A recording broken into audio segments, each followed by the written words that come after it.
ભારતીય સનાતન હિન્દુ ધર્મ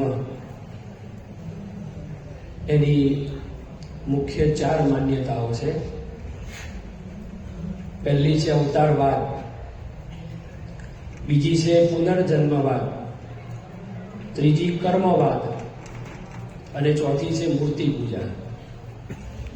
આ 4 માન્યતામાં પણ સૌથી અગત્યની અને મહત્વની જો કોઈ માન્યતા હોય જેનો આપણે સ્વીકાર કરીએ છીએ છે અવતારવાદ, જે વિશ્વના અન્ય ધર્મો કરતાં આપણા હિન્દુ ધર્મને કંઈક વિશેષ ચમત્કૃતિ પ્રદાન કરે છે. અવતારવાદ. અવતારવાદ એટલે શું?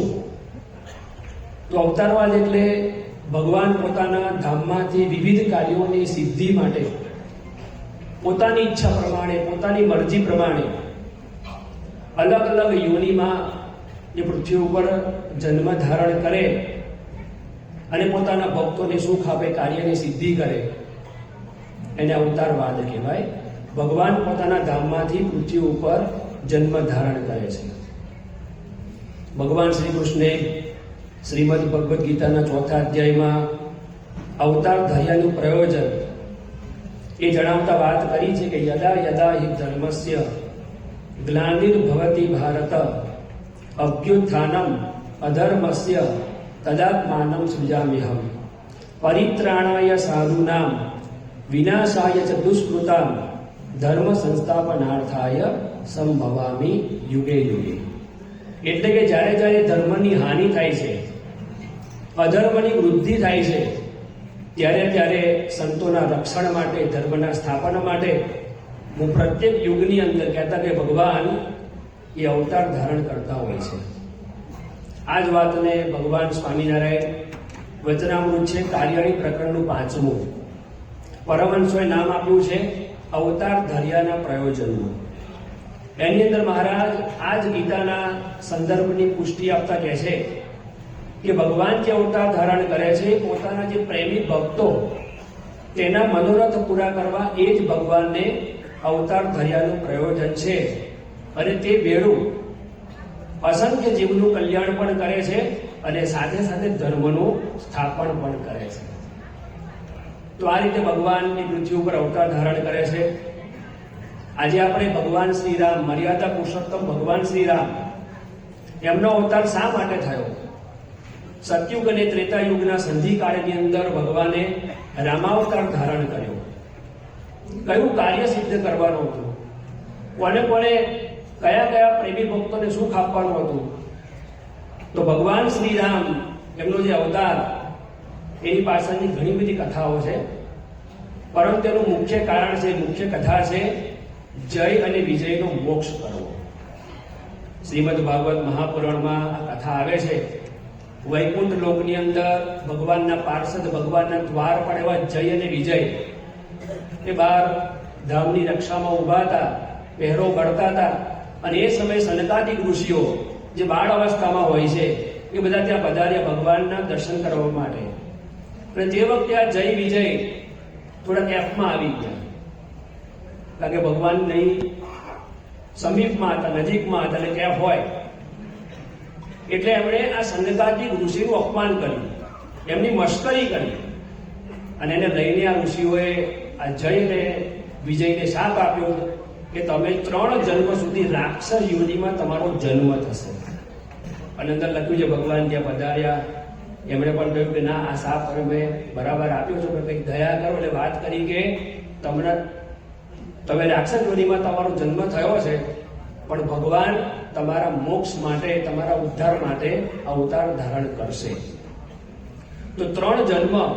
પહેલો જન્મ થયો હિરણ્યાક્ષ અને હિરણ્યકશ્યપુ, એના મોક્ષ માટે ભગવાને દૃશ્ય અવતાર ધારણ કર્યો. બીજો અવતાર થયો, બીજો જન્મ લીધો રાવણ અને કુંભકર્ણ, એના મોક્ષ માટે ભગવાને રામાવતાર ધારણ કર્યું, જેની વાત આજે આપણે કરવાના છે. અને કંસ અને શિશુપાળ, એના મોક્ષ માટે ભગવાને કૃષ્ણ અવતારનું ધારણ કર્યું. તો રાવણ અને કુંભકર્ણના ત્રાસથી મુક્ત કરાવવા માટે ભગવાન રામાવતાર ધારણ કરે છે. રામાવતારમાં ભગવાન શ્રી રામે એક અવતારી પુરુષ તરીકે ઘણા બધા ચમત્કાર બતાવ્યા છે, ઘણા બધા ઐશ્વર્ય બતાવ્યા છે. પરંતુ સાથે સાથે એક આદર્શ માનવનું જીવન કેવું હોવું જોઈએ, કેવા સિદ્ધાંતો સાથે માણસે પોતાના જીવનને ઉન્નત કરવાનું હોય છે, પરિવારના સભ્યો સાથે કેવું વર્તન રાખવું જોઈએ, એક ભાંગતા પરિવારને કેવી રીતે બચાવવું જોઈએ, આવા અનેક જીવન ઉપયોગી સંદેશ એ ભગવાન શ્રી રામે પોતાના વર્તન દ્વારા એ આપણને આપેલા છે. આજે આપણે આપણા જીવનને ઉન્નત જે બનાવે, પરિવારમાં શાંતિ પ્રસરાવે, વિપરીત સંજોગોમાં સ્થિરતા પ્રાપ્ત કરાવે અને અંતરમાં આનંદની પ્રાપ્તિ કરાવે તેવી પ્રેરણા ભગવાન શ્રી રામના દિવ્ય ચરિત્રો દ્વારા આપણે પ્રાપ્ત કરવાના છે. પહેલું ચરિત્ર છે જેના દ્વારા ભગવાન શ્રી રામ એ આપણને સમજાવે છે કે સુખ અને દુઃખ ગમે તેવી વિપરીત પરિસ્થિતિ આવે પણ એની અંદર આપણે સ્થિરતા પ્રાપ્ત કરવાની છે, આપણે સ્થિત પ્રજ્ઞ રહેવાનું છે. જેટલા કઈ મહાન પુરુષો થઈ ગયા, અવતારી પુરુષો થઈ ગયા, એ તમામની અંદર એક આ પહેલો ગુણ આપણને આંખે ઉડીને વળગે છે, સ્થિત પ્રજ્ઞતા. સુખ અને દુઃખ, માન અને અપમાન, એની અંદર સ્થિરતા પ્રાપ્ત કરવી. દશરથ રાજા એક સવારે અરીસાની સામે ઉભા રહીને પોતાનું મુકુટ એ સેટિંગ કરતા હતા. એ મુકુટ પોતે પહેરતા હતા અને જમણા કાનની પાસે એમને ધોળા વાળ જોયા. પહેલી વાર જોયા અરીસામાં કે મને હવે ધોળા વાળ આવી ગયા છે. અને ત્યાં જ દશરથ રાજાને સંકલ્પ થયો કે હવે વૃદ્ધ થયો છું, હવે મારું રાજ્ય એ મારા પુત્ર રામને આપી દેવું જોઈએ, એટલે રાજા બનાવવો જોઈએ એવો સંકલ્પ થયો. અને તાત્કાલિક એમને સભા ભરાઈ, મંત્રીઓને બોલાયા અને વાત કરી કે મને મનમાં એવો સંકલ્પ થયો છે કે હવે મારો પુત્ર રામ એને આપણે રાજા બનાવવો છે, તમારા બધાની શું સલાહ છે, તમારા બધાનું શું મંતવ્ય છે? અને એ સમયે જેટલા બી મંત્રીઓ હતા એ બધાએ એક અવાજે વાત કરી કે ના, તમારી વાત સાચી છે, રામ જ રાજા થવાને યોગ્ય છે, એ ધર્મિષ્ઠ છે, દયાળુ છે, પ્રેમાળુ છે, અયોધ્યાની પ્રજાને પોતાના પુત્રની જેમ પાલન કરશે, આપણે એને રાજા બનાવવો જ જોઈએ. એટલે દશરથ રાજા ખૂબ રાજી થઈ ગયા અને વશિષ્ઠ મુનિને બોલાવ્યા અને વાત કરી કે આવતીકાલે જ આપણે રાજ્યાભિષેક કરવો છે, તમે તૈયારી કરો. અને રામચંદ્રજી એમના મહેલમાં હતા, સુમંત્રને વાત કરી તું રામને બોલાવી આવ. રામચંદ્રજી જ્યાં સભાની અંદર આવે છે ને એ સમયે બધા જ મંત્રીઓની વચ્ચે દશરથ રાજા રામને કહે છે કે હવે મારે તમને ગાદી સોંપવી છે. એમના માટે સરપ્રાઈઝ હતી, અચાનક જ કે મારે તમને ગાદી સોંપવી છે અને કાલે ને કાલે જ એટલે તમે વ્રત ધારણ કરો અને કાલે સવારે તમને રાજ્યાભિષેક કરવો છે, તમને રાજગાદીએ બેસાડવા છે. ભગવાન રામ તો સ્થિત પ્રજ્ઞ હતા અને આ આનંદના સમાચાર લઈ એ માતા કૌશલ્યા પાસે ગયા. કૌશલ્યાને સમાચાર આપ્યા, લક્ષ્મણને સમાચાર આપ્યા, ઉર્મિલા પણ ત્યાં જતા એને પણ સમાચાર આપ્યા. બધા જ બહુ રાજી હતા. અને આ સમાચાર સાંભળતા જ માતા કૌશલ્યા એ બધા બ્રાહ્મણોને, ગરીબોને દાન આપવાની એ વાત કરે છે. મહેલમાંથી બહાર આવે છે, બ્રાહ્મણોને દાન આપે છે. અને આ દ્રશ્ય એ મંથરા નામની કૈકેયીની દાસી એ કૈકેયીની જે મહેલ છે એની અગાસી પરથી જુએ છે. એને આશ્ચર્ય થયું, કોઈ પ્રસંગ નથી, કોઈ તહેવાર નથી, આ બ્રાહ્મણોનું દાન શેના માટે? એટલે કોકના દ્વારા ખબર પડી કે રામને આવતીકાલે રાજ્યાભિષેક થવાનો છે. રામાયણમાં લખ્યું છે કે મંત્ર અગાસીમાંથી નીચે ઉતરે છે, કઈ આરામમાં છે, કઈને જગાડે છે અને પછી આપણે બધી વાર્તા તો બહુ લાંબી છે, કથા લાંબી છે, એને કાન ભંભેરણી કરે છે. એક તર્ક આપે છે, એ ચાલતો નથી, બીજો તર્ક આપે છે, ચાલતો નથી. કઈ કહે છે કે ના, રામને મારા પ્રત્યે પ્રેમ છે. અને છેલ્લે કહે છે કે કૌશલ્યા એ રાજરાણી થશે, તું સ્વત થઈશ, તારે જિંદગીભર ગુલામી રહેવું પડશે. ઘણી બધી વાતો આવે છે. એટલે કે તું કાળા કપડા પહેર, કો ભુવનમાં જતી રહે, રીસાઈ જા, વાત નહીં કરવાની, અને 2 વરદાન તું માંગજે, ભરતને રાજ અને રામને વનવાસ. આ બાજુ રાજા દશરથ એ મહેલની અંદર કૈકેયીને આ સમાચાર આપવા માટે પધારે છે અને જુએ છે કે કૈકેયી છે નહીં, ક્યાં ગયા? કોક ભુવનમાં જુએ છે, એ ત્યાં પડ્યા છે. રાજા દશરથને ખૂબ આશ્ચર્ય થાય છે અને ત્યાં જ 2 વરદાનની માંગણી કરે છે, જૂની બધી વાતો યાદ કરાવે છે. અને દશરથ એને મનાવવા બહુ જ પ્રયત્ન કરે છે, રડે છે, પગે પડે છે, જાત જાતના પ્રલોભનો આપે છે, તેમ છતાં પણ કઈ એ માનતા નથી અને આખી રાત રાજા દશરથ ચોધાર આંસુએ રડે છે, કઈને મનાવવા પ્રયત્ન કરે છે. સવારનો પહોર થાય છે, રાજા બહાર આવતા નથી. વશિષ્ઠે વાત કરી કે રાજ્યાભિષેકનો સમય થઈ ગયો છે, રાજાને જગાડો, મહેલમાંથી લાવો, આ મુહૂર્ત જતું રહેશે. અને શું મંત્ર રાજા દશરથને જગાડવા માટે જ્યારે મહેલમાં જાય છે ત્યારે આ દ્રશ્ય જુએ છે, એ આભો બની જાય છે.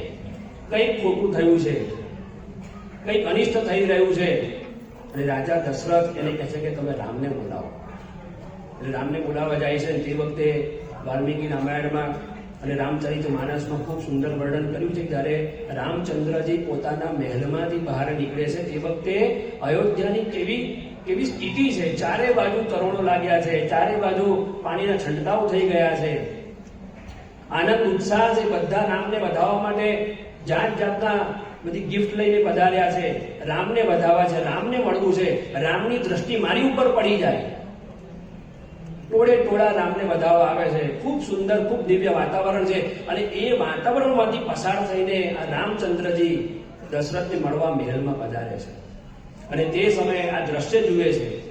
દશરથ રાજા કશું બોલી શકતા નથી કે રામ તારે વનવાસ કરવાનો છે, પણ ઓન બિહાફ ઓફ દશરથ કઈ કહે છે કે દશરથ ને તારા પ્રત્યે ખૂબ પ્રેમ છે, તને કહી શકતા નથી. અને આખી રાત જે કઈ વાતો થઈ છે, જે કઈ નિર્ણય લેવાયા છે, એ બધું જ કહે છે કે હવે મારો દીકરો ભરત રાજગાદી બેસે અને તારે વનવાસ જવાનું છે, અને 14 વર્ષ તારે વનવાસ જવાનું છે. કેવી પરિસ્થિતિ થાય? રાજ્યાભિષેકની તૈયારી છે, અંતરમાં આનંદ છે, જાહેરાત થઈ ગઈ છે, લોકો ભેગા થઈ ગયા છે, ઋષિ પણ આવી ગયા છે.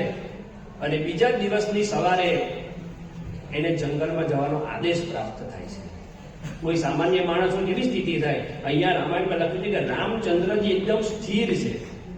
એ કઈને કહે છે કે મને ધનની જરાય પણ ઈચ્છા નથી, ભરત માટે તો હું પ્રાણ દેવા તૈયાર છું, અને પિતાની સેવા જેટલી મારા માટે અગત્યની છે તેટલી આજ્ઞા પાડવી એ અગત્યની છે.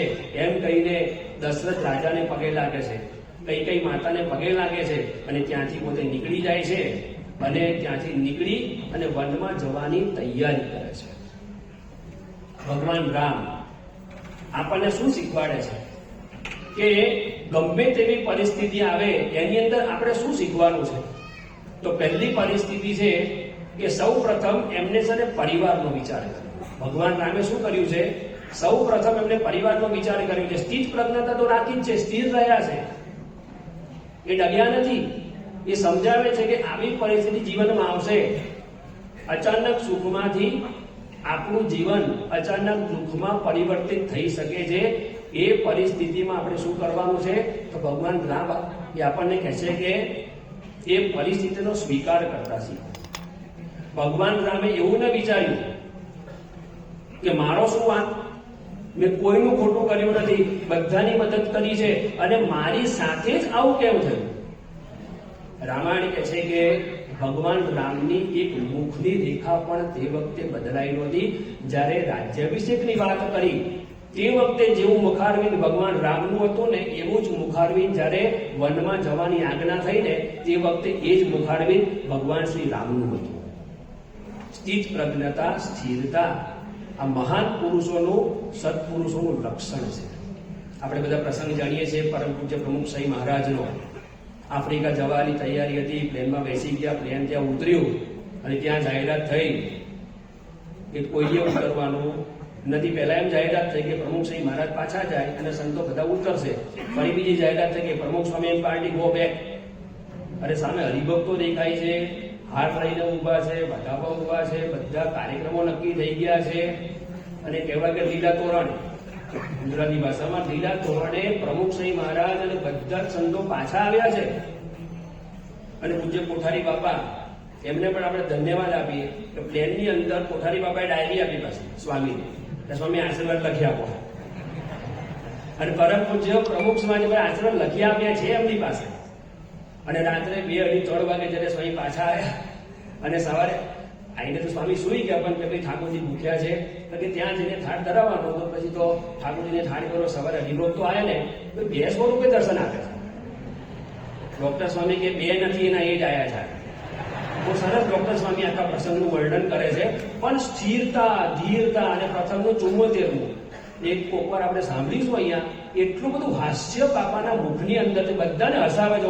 હવે હસવાનો પ્રસંગ હતો, ઘોર અપમાન થયું છે, લીલા તોરણે પાછા આવ્યા છે, પણ સદગુરુનું લક્ષણ છે, આપણને શીખવાડે છે કે સુખમાંથી એક મન જ્યારે દુઃખની પ્રાપ્તિ થાય ત્યારે પણ આપણા મુખની રેખા પર કોઈ ભાવ પ્રગટ થવો જોઈએ નહીં. આ પહેલો સંદેશ ભગવાન શ્રી રામ એમના ચરિત્ર દ્વારા આપણને આપે છે. ભગવાન શ્રી રામ આપણને બીજો સંદેશો આપે છે કે પરિવારમાં ગમે ત્યારે વિકટ પ્રશ્નો ઉભા થાય, પરિવાર છિન્ન ભિન્ન થવાની તૈયારીમાં હોય ત્યારે વ્યક્તિનો અભિગમ કેવો હોવો જોઈએ. પરિવાર છે, બધાના મન છે, ટુંડે ટુંડે મતીની વિધના, બધાના વિચારો જુદા છે, પ્રશ્ન થવાના છે, પણ એ સમયે જ્યારે પ્રશ્ન થાય ત્યારે ભગવાન રામ આપણને શીખવાડે છે કે આપણો અભિગમ કેવો હોવો જોઈએ. માતા કૈકેયીના મુખે જ્યારે સૌ પ્રથમ વનમાં જવાની આજ્ઞાની વાત જ્યારે સાંભળે છે અને પિતાને અતિ દુઃખી અવસ્થામાં જોયા છે ભગવાન રામે, તે સમયે રામચંદ્રજીએ શું વિચાર્યું? તો પહેલું એ વિચાર્યું કે એમણે તેને પિતાની પરિસ્થિતિ જોઈ કે આમાં મારા પિતાજીને મને વનમાં મોકલવાની કોઈ ઈચ્છા લાગતી નથી, કારણ કે એમને મને સીધી આજ્ઞા કરી નથી. આજ્ઞા કરે છે કૈકેયી, આખી વાત કૈકેયી કરે છે, એટલે મારા પિતાની ઈચ્છા નથી. એ મારી સામે આંખ ખોલીને જોવા પણ તૈયાર નથી, એટલા દુઃખી છે, પડતું ફરીને પોતે રડી રહ્યા છે. ભગવાન રામને ખબર હતી કે આ વચન માંગી લીધું છે, અમારા રઘુકુળની રીત છે, રઘુકુળ રીત સદા ચલી આવી, પ્રાણ જાય પણ વચન ન જાય. મારા પિતાજી રાજા છે, મારા પિતા છે પણ એક રાજા છે, રઘુકુળના રાજા છે. એની રીત છે કે એકવાર વચન આપી દીધું છે, હવે પાછું ફરાય નહીં. ભગવાન રામે એમ વિચાર્યું કે કદાચ હું હઠ કરીશ કે ના મારે નથી જવું ને તો પિતાજી દુઃખી તો થયા છે પણ વધારે દુઃખી થશે, એમની પ્રતિજ્ઞાનો ભંગ થશે, સત્ય નિષ્ઠાને કલંક લાગશે. આ વિચાર ભગવાન રામને આવ્યો છે, કંઈ જ બોલ્યા નથી. બીજો વિચાર શું આવ્યો હશે કે કૈકેયી માતાની પરિસ્થિતિ એને જોઈ, જોડે રહેતા હોય એટલે ખબર તો હોય કે કૈકેયી માતાની એક અઢીલો સ્વભાવ છે. બીજું એ પણ વિચાર્યું છે કે કૈકેયી માતા અત્યાર સુધીમાં મને ભરત કરતા વધારે પ્રેમ આપ્યો છે, ક્યારે મારો અહિતનો વિચાર નથી કર્યો, પણ દેવ યોગે કઈ માયા વળગી લાગે છે, અત્યારે એની અસર ચાલે છે, અત્યારે સમજાવવાનો કોઈ સમય નથી, અત્યારે વર્તવાનો સમય છે. પૂજ્ય નારાયણ મુનિ સ્વામી બહુ સુંદર વાત કરે છે આ પ્રસંગ ઉપર કે ભગવાન રામનો અભિગમ કેવો છે, એ કહીને કન્વિન્સ કરતા નથી, સમજાવવા પ્રયત્ન કરતા, એ પોતાના વર્તન દ્વારા વ્યક્તિને સમજાવવા માટે પ્રયત્ન કરે છે. એ છે ને વર્તીને બતાવે છે ભગવાન રામ. એ વર્ત્યા કે જંગલમાં જવું એ જ મારા માટે હિતકારી છે અને મારા પરિવાર માટે પણ હિતકારી છે. ભગવાન રામે એવો ન વિચાર કર્યો કે અત્યારે સાચું કોણ છે, દશરથ સાચા છે, કૈકેયી સાચા છે, હું સાચું છું, કોણ સાચું છે, કોણ સાચું, એમ નહીં, અત્યારની પરિસ્થિતિમાં સાચું શું છે. પરમ પૂજ્ય મોહનસિંહ મહારાજ ઘણી વાર કહે છે ને, હુ ઇઝ રાઈટ નહીં, વોટ ઇઝ રાઈટ. આ ઝઘડા હુ ઇઝ રાઈટ ના જ છે. અમારા બેમાં સાચું કોણ નહીં, આ પરિસ્થિતિમાં સાચું શું છે, મારે શું કરવાનું છે. તો ઘણું બધું ભગવાન રામ કરી શક્યા હોત પણ એમને કર્યું નથી. શું કરી શક્યા હોત? તો કૈકેયી સાથે ચર્ચા કરી શક્યા હોત, કૈકેયી સાથે બાર્ગેનિંગ કરી શક્યા હોત. એ રાજ્ય જોઈએ છે ને, લેટ્સ વિન, અડધું અડધું લઈ લઈએ, ભરતનું રાખવાનું અને મારું રાખવાનું, કારણ કે જંગલમાં 14 વર્ષ કરવાનું શું, ત્યાં જે શું કરવાનું. આવી પરિસ્થિતિમાં કૈકેયીને સમજાવવા માટે પ્રયત્ન કરતા નથી. ભગવાન રામ એવું પણ કરી શક્યા કે કામ કરો, ભરતને આવવાનું, ભરતને બોલાવો, એની ઈચ્છા છે રાજ્ય કરવાની, એને બેસવાની ઈચ્છા છે, જો એ હા પાડશે ને તો બીજી ક્ષણે હું જંગલમાં જતો રહીશ. એવું પણ ભગવાન રામ એ કરતા નથી, અને એવું પણ કરતા નથી. પૂજ્ય ડોક્ટર સ્વામી આપણી સભા પર આવી ગયા છે.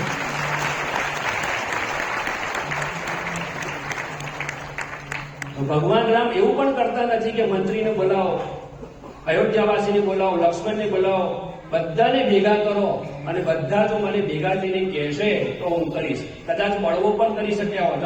જ્યારે ભગવાન રામ જંગલમાં જવા માટે વિદાય લે છે, લક્ષ્મણ છે સીતાજી સાથે છે, તે વખતે દશરથ રાજા કહે છે કે હું તો વચનથી બંધાયેલો છું, પણ તું મને કેદ કરી અને તારા બળે છે ને તું રાજા થઈ જાય. આવું દશરથ રાજા ભગવાન રામને કહે છે, પણ કોઈ પરિસ્થિતિમાં એ બંધાતા નથી. તો ભગવાન રામ એ આપણને સમજાવે છે કે પરિવારને બચાવવા માટે, પરિવારની એકતા રાખવા માટે ભલે મારે દુઃખી થવું પડે, ભલે મારે સહન કરવું પડે, પણ એક વ્યક્તિની ભૂલને લીધે મારે મારા પરિવારને છિન્ન ભિન્ન કરવો નથી. આ ભગવાન રામનો અભિગમ છે. પણ એમનો એક નિર્ણય જંગલમાં જવાનો. પૂજ્ય વડીલ સંતો ઘણીવાર કહે છે કે ભગવાન રામનો એક નિર્ણય, સાચો નિર્ણય જંગલમાં જવાનો, એ પરિવારના કેટલા બધા સભ્યોમાં ત્યાગની ભાવના ઉત્પન્ન કરી. ભરતે ગાદીનો ત્યાગ કરી દીધો, સીતા જંગલમાં જવા તૈયાર થઈ ગયા, લક્ષ્મણ એ ભગવાન રામ સાથે જંગલમાં જવા તૈયાર થઈ ગયા, અને એને લઈને એમની પત્ની ઉર્મિલા એમણે પણ લક્ષ્મણને જંગલમાં જવાની પરવાનગી આપી. અને રાજ્યના લોકોને ભગવાન રામ પ્રત્યે વિશ્વાસ વધ્યો. અને આજે 21 લાખ વર્ષ પછી પણ આપણે ભગવાન રામને યાદ કરીએ છીએ, એમના ત્યાગને. ત્યાગે સ્વાદ પરિવારને બચાવવા માટે, પરિવારની સંપ માટે ભગવાન રામ આપણને કહે છે કે ત્યાગ કરતા શીખો, સહન કરતા શીખો. ભગવાન રામનો જીવન સંદેશ ત્રીજો એ છે કે કોઈ સાથે રાગ દ્વેષ તમારે રાખવો નહીં. પહેલી દ્રષ્ટિએ આપણે જોવા જઈએ ને તો ભગવાન રામને દુઃખી કરનારા બે વ્યક્તિ છે મેન. એક છે કૈકેયી, જેને 14 વર્ષનો વનવાસ આપ્યો છે, અને બીજું પાત્ર છે રાવણ. જંગલમાં શાંતિથી જ રહેતા હતા અને સીતા માતાનું હરણ કર્યું અને બધો કાર્યક્રમ આખો ઉભો થયો અને યુદ્ધ થયું. આ બે વ્યક્તિ ભગવાન રામના મુખ્ય દુશ્મન છે, મુખ્ય વૈરી છે, જેને લઈને ભગવાન રામને પોતાના જીવનમાં બહુ જ મોટું દુઃખ આવ્યું છે. પણ આ બે વ્યક્તિ પ્રત્યે ભગવાન રામની લાગણી કેવી છે? દ્વેષ કરવાની 100% શક્યતાઓ છે, આ મને કરવો જ જોઈએ. તેમ છતાં પણ ભગવાન રામ શું કરે છે? 14 વર્ષના વનવાસ પછી જયારે ભગવાન રામચંદ્રજી અયોધ્યા પાછા પધારે છે, અને કેવું દિવ્ય વાતાવરણ જે અત્યારે છે ને અયોધ્યામાં, જે દિવ્ય વાતાવરણ છે, અયોધ્યામાં નહીં સમગ્ર ભારતમાં અત્યારે દિવ્ય વાતાવરણ છે. આ સભાની અંદર દિવ્ય વાતાવરણ છે. તો વિચાર કરો કે તે વખતે ભગવાન રામ 14 વર્ષ પછી જયારે અયોધ્યામાં પાછા ફરતા હશે, કેવું વાતાવરણ હશે, નગરી કેવી શણગારેલી હશે, કેવા લોકોમાં ઉત્સાહ હશે. અને ભગવાન રામ પધારે છે, નગરયાત્રા નીકળે છે, ધામધૂમથી સ્વાગત થાય છે, અને ભગવાન રામને વધાવવા માટે એમની 3 માતાઓ, મંત્રીઓ, ભરત, શત્રુઘ્ન બધા જ ઊભા છે. અને ભગવાન રામ રથમાંથી નીચે ઉતરે છે અને સૌથી પહેલા જાય છે માતા કૈકેયી પાસે. કોઈની પાસે જતા નથી, સૌથી પહેલા જાય છે માતા કૈકેયી પાસે. કારણ કે ભગવાન રામને ખબર હતી કે કૈકેયી માતાને પસ્તાવો સખત થયો છે. ભલે ભૂલ થઈ ગઈ છે, બહુ મોટી ભૂલ થઈ છે, પણ સખત પસ્તાવો થયો છે, અને હજુ પણ પસ્તાવો ચાલુ છે. એટલે માતાને સંતપ્ત, જે એમને દુઃખ થયું છે, એ દુઃખમાંથી મુક્તિ આપવા માટે, સંતોષ આપવા માટે સૌથી પહેલા ભગવાન રામ એ કૈકેયી માતા પાસે જાય છે, માતાનો ચરણ સ્પર્શ કરે છે અને કહે છે કે હે માતા, તમે મને આ જંગલમાં જવાની આજ્ઞા કરીને તમે મારા ઉપર બહુ જ મોટો ઉપકાર કર્યો છે. એમ કહીને ભગવાન રામ કહે છે, તાત સ્નેહો ભરત મહિમા પૌરુષમ વાયુસૂનો સખ્યમ ચાપી પ્રભવૃતતે ક્વાપી સૌમિત્ર ભક્તિ સીતા સત્યમ મમ ભુજબલમ વૈરિણામ વૈરભાવો જ્ઞાતમ સર્વમ તવ ચરણયોર માતરે સપ્રસાદ. ભગવાન રામ કહે છે કે હે માતા, આ તમે મને જંગલમાં મોકલ્યો ને, બહુ મોટો ઉપકાર કર્યો, મને શું શું જાણવા મળ્યું? તો પિતૃ પ્રેમ, તાત સ્નેહો, મારા પિતાનો સ્નેહ, કે મારા પ્રત્યે કેટલો બધો પ્રેમ હતો એમને કે મારા વિરહની અંદર મારા પિતાએ દેહનો ત્યાગ કર્યો. તાત સ્નેહો ભરત મહિમા, આ ભરતનો મહિમા મને સમજાયો. નિષ્કંટક આટલું મોટું અયોધ્યાનું રાજ્ય પ્રાપ્ત થતું હતું, તેમ છતાં પણ એને રાજ્યનો સ્વીકાર ન કર્યો અને નંદીગ્રામની અંદર એક કુટીર બાંધીને પૃથ્વી ઉપર શૈયા કરીને 14 વર્ષ એને વિતાયા. ભરતનો મહિમા સમજાયો. હનુમાનજીનું પરાક્રમ મને જાણવા મળ્યું. એક હનુમાનજી એકલા લંકાની અંદર ગયા અને લંકાપતિ રાવણને પાઠ ભણાવી સીતાની શોધ કરીને પાછા આવ્યા. હનુમાનજીનું પરાક્રમ મને જાણવા મળ્યું. સુગ્રીવની મિત્રતા, લાખો વાનરની સેના એ સીતાની શોધમાં મોકલી આપી. લક્ષ્મણની ભક્તિ, લક્ષ્મણનો મહિમા મને સમજાયો. પ્રસંગ એવો છે કે જ્યારે ગંગા નદીના કિનારે રાજા નિષાદને જ્યારે ભગવાન શ્રી રામ મળે છે અને નિષાદ કહે છે કે તમે અહીંયા રોકાઈ જાઓ, અને રામ કહે છે કે એક રાત અમે રોકાઈશું. અને ભાઈ તૈયારી કરે છે. રામ ભગવાન કે ના, અમારે પૃથ્વી ઉપર શૈયા કરવી છે. એટલે ઘાસના પૂરા પાથરે છે, 3 પથારી કરે છે. ભગવાન રામ, સીતા માતા, લક્ષ્મણજી. અને ભગવાન રામ ને સીતાજી આરામ કરે છે, લક્ષ્મણજી ના પાડે છે. નિષાદ કહે છે કે અમારી સેના છે, અમારું સૈન્ય છે, તમારી રક્ષા કરશે, તમે આરામ કરો. એ છે કે ના, ભગવાન રામને પૃથ્વી ઉપર સૂતા જોઈને મને ઊંઘ નથી આવતી, મને અત્યંત દુઃખ થાય છે, મને સુવાનો વિચાર જ નથી આવતો. અને એમ કરીને રામાયણમાં લખ્યું છે કે આખી રાત લક્ષ્મણજીએ નિષાદને રામચંદ્રજીના મહિમાની વાતો કરી છે. અને રામાયણ એવું કહે છે કે 14 વર્ષ સુધી આ લક્ષ્મણજી ભગવાન રામ અને માતા સીતાની રક્ષા કરવા માટે આખી રાત સૂતા છે. એટલે કે 14 વર્ષ અમને ઊંઘ જ લીધી નથી. ઇન્દ્રિય જીત. ભગવાન રામ કહે છે કે મને લક્ષ્મણજીનો મહિમા સમજાવ્યો, ભક્તિ સમજાય, સીતાનું સત્ય સમજાયું છે, અગ્નિ પરીક્ષા કરી છે. આટલી કઠોર પરિસ્થિતિમાં સીતા પતિવ્રતા ધર્મે એમને છોડ્યો નથી. મારું બાહુબળ, મારી શક્તિનો મને ખ્યાલ આવ્યો કે આવા મોટા 10 માથાવાળા ત્રિલોકી વિજેતા રાક્ષસ રાવણને હું મારી શક્યો. અને વેરીનો વેરભાવ, એટલે કે રાવણ કેવો વેરી હતો, એની શક્તિ કેવી છે, આ બધું જ હે માતા તમારા ચરણની કૃપાથી મને પ્રાપ્ત થયું છે. આ ભગવાન રામનો અભિગમ છે. ભગવાન રામ કહે છે કે ગમે તેવો પોતાનો વેરી હોય એની સાથે પણ તમે પોઝિટિવ એટીટ્યુડ રાખો. બીજા દુશ્મન છે ભગવાન રામના રાવણ, સૌથી મોટો દુશ્મન. અને એને લઈને જે પાછલા 9 મહિના જેમને દુઃખ સહન કરવું પડ્યું છે, યુદ્ધ કરવું પડ્યું છે, એ રાવણના પ્રતાપ. જ્યારે રામ રાવણનું યુદ્ધ થયું અને છેલ્લે રાવણ મૃત્યુ પામે છે અને તે વખતે વિભીષણ ખૂબ જ દુઃખી થાય છે અને ત્યાં કોક મૂકીને રડે છે.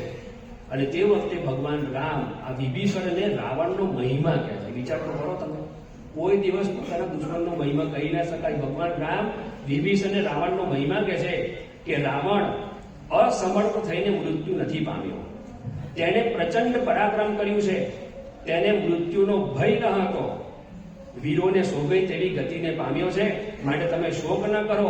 અને છેલ્લે ભગવાન રામ કહે છે મરણાંતાની વૈરાણી નિવૃત્તમ પ્રયોજનમ ક્રિયતામ અસ્ય સંસ્કારો મમાપ્યેસ યથા તવ. ભગવાન રામ વિભીષણને કહે છે કે વેર જીવનકાળ સુધી જ હોય છે, મૃત્યુ પછી એનો અંત આવી જાય છે. હવે આપણું પ્રયોજન, એની સાથે દુશ્મની હતી, એને મારવાનો હતો, આપણું પ્રયોજન સિદ્ધ થઈ ગયું છે, તેથી તમે હવે આના સંસ્કાર કરો.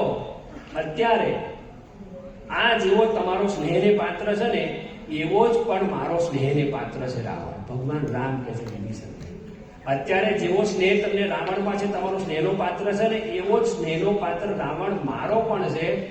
તો વેર તો માણસનું મૃત્યુ હોય ને, જીવતો હોય ત્યાં સુધી, મર્યા પછી એની સાથે વેર રાખવાનું હોતું નથી. આ ભગવાન રામનો જીવન સંદેશ છે કે પોતાના વેરી સાથે પણ તમે પ્રેમ અને હેતથી જીવતા શીખો. ભગવાન રામનો ચોથો સંદેશ છે જીવ પ્રાણી માત્ર પર દયા અને પ્રેમ રાખો. પોતાનું સ્ટેટસ સાઈડ પર મૂકી દો. ભગવાન રામ તો રાજકુમાર હતા ને, રાજકુંવર હતા. એ રાજકુંવર હોવા છતાં પણ ભગવાન રામે નાનામાં નાના માણસને પ્રેમ કર્યો છે, એને હેત કર્યું છે, એના પ્રેમનો સ્વીકાર કર્યો છે. આ પેલા કહેવતનો આપણે બધા પ્રસંગ જાણીએ છીએ. કહેવતે વાત કરી કે મારી હોળીમાં તમે બેસો, પણ મારી એક શરત છે, કારણ કે મેં એવું સાંભળ્યું છે કે તમે જેના ઉપર પગ મૂકો છો ને એ અહલ્યા થઈ જાય છે, એટલે પથ્થર પણ છે ને સ્ત્રી બની જાય છે. મારી હોળી તો લાકડાની છે, તમે પગ મૂકો તો સ્ત્રી બની જાય, મારે શું કરવાનું? મારે કમાવાનું શું? એટલે કે પહેલું કામ કરો તમે, તમારા ચરણ છે મને ધોવા દો તો અંદર બિહાડું તમે. ભગવાન રામ રાજી થયા, એ બુદ્ધિશાળી થયા.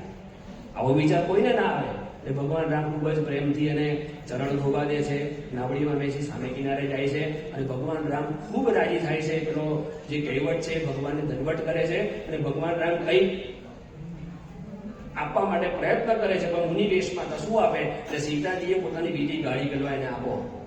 પેલા કહેવાય ના પાડી કે મીઠી જોતી નથી, પણ એક પ્રોમિસ આપીને જાઓ કે 14 વર્ષ પછી પાછા આવો ને તો મારી જોડી બે સામે જવાનું. ભગવાનની ભક્તિ, ભગવાન એનો પ્રેમ સ્વીકાર કર્યો અને પુનઃ જયારે પાછા આવ્યા ત્યારે એની જ નાવડીમાં બેસીને ભગવાન એ ગંગા નદી પાર કરી છે. આવા નાનામાં નાના વ્યક્તિ સાથે ભગવાન રામે પ્રેમ કર્યો છે. બીજા શબરી આપણે બધા જાણીએ છીએ, ભીલની દીકરી, આમ તો રાજાની દીકરી હતા પણ ભીલ જ્ઞાતિ, એની દીકરી લગ્ન કરવાનું તો બ્રહ્મચારી રહેવું હતું અને પછી ઋષિના આશ્રમમાં ત્યાં પોતે જાય છે, એમને રાખે છે અને ઋષિ જયારે મૃત્યુ પામે છે તે વખતે કહેતા જાય છે કે તું ચિંતા ના કરતી, તારી ભક્તિ, તારો પ્રેમ છે ને એક દિવસ ભગવાન રામ અહીંયા આવશે અને તારો મોક્ષ કરશે. અને એમ વિચારતા વિચારતા ભક્તિ કરતા કરતા એ સબરી વૃદ્ધ થઈ જાય છે અને એ અવસ્થાની અંદર જયારે ભગવાન રામ એની કુટીરમાં પધારે છે, આશ્રમમાં પધારે છે, ખૂબ રાજી થાય છે, એમને પ્રણામ કરે છે અને ભક્તિભાવથી ચૂંટેલા બોર, એઠા બોર એ ભગવાનને ધરાવે છે અને ભગવાન રામ ખૂબ જ પ્રેમથી બોર ખાતા જાય છે, લક્ષ્મણને આપતા જાય છે. લક્ષ્મણને તો બહુ આમ એનર્જી થઈ ગઈ, આ બોર કેવી રીતે ખવાય, આ તો એઠા છે. તો ભગવાન છે ને એ ભાવના ભૂખ્યા છે, પ્રેમના ભૂખ્યા છે. ભગવાન સ્વામિનારાયણનો આપણે પ્રસંગ જાણીએ છીએ, એ સમયમાં નિમ્ન ગણાતી ભાગની જે જ્ઞાતિ, એના સગરામ, એના કુવામાં જઈને ભગવાન બેઠા છે અને એના હાથનો રોટલો એ ભગવાન સ્વામિનારાયણ લઈ રહ્યા છે. પ્રમુખ સાંઈ મહારાજ, ડાંગ, સેનવાસ, આ ગુજરાત, બોડેલી, આપણે તમે દક્ષિણી ભારતમાં જાઓ, બધા આદિવાસીના ઘરની અંદર ઘરે ઘરે પ્રમુખ સાંઈ મહારાજે પધરામણી કરી છે અને પ્રમુખ સાંઈ મહારાજે આદિવાસીની નવી વ્યાખ્યા આપી છે. આદિ એવા જે ભગવાન, એનો જેની અંદર વાસ છે ને એનું નામ આદિવાસી. આ વ્યાખ્યા પ્રમુખ સાંઈ મહારાજે આપી.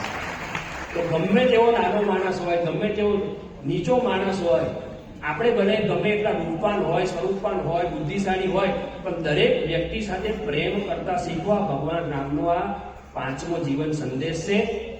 તો ભગવાન સ્વામિનારાયણના ચરણોમાં ખાસ પ્રાર્થના કરીએ, ભગવાન રામના ચરણોમાં પ્રાર્થના કરીએ કે એમના જીવનમાંથી પ્રેરણા લઈ આપણે પણ આપણું જીવન ઉન્નત બનાવીએ. શ્રી સ્વામિનારાયણ ભગવાન.